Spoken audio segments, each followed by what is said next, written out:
tersangka terlebih dahulu. Menurut hakim, penetapan tersangka tidak hanya dengan bukti permulaan yang cukup dan bukti yang cukup adalah minimal 2 alat bukti, tetapi juga harus diikuti adanya pemeriksaan calon tersangka terlebih dahulu. Karena hal tersebut sudah jelas dan tegas termaktub dalam putusan Mahkamah Konstitusi nomor 21/PUU 12 Romawi /2014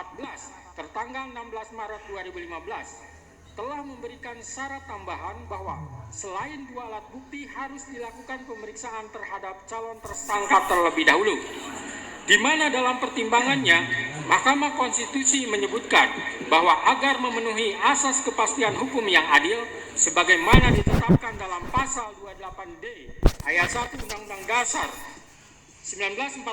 serta memenuhi asas lex serta dan asas lex stricta dalam hukum pidana, maka prasa bukti permulaan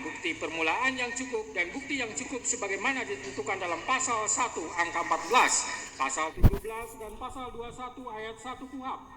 harus ditafsirkan sekurang-kurangnya 2 alat bukti yang termuat dalam pasal 184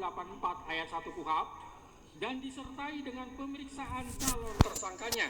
kecuali terhadap tindak pidana yang penetapan tersangkanya dimungkinkan dilakukan tanpa kehadirannya in absentia.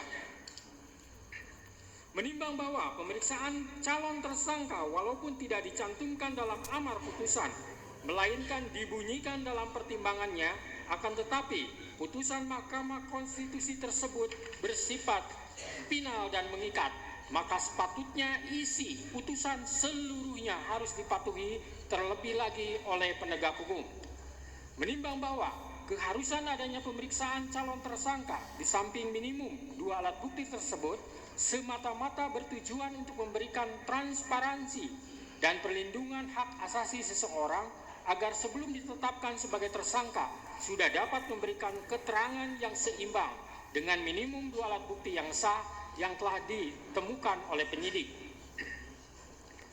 Menimbang bahwa oleh karena sebagaimana fakta di persidangan tidak ditemukan bukti satupun yang menunjukkan bahwa pemohon dalam penyidikan yang dilakukan oleh termohon pernah dilakukan pemeriksaan sebagai calon tersangka sebelum ditetapkan sebagai tersangka oleh termohon, maka menurut hakim penetapan tersangka atas pemohon haruslah dinyatakan tidak sah dan dinyatakan batal demi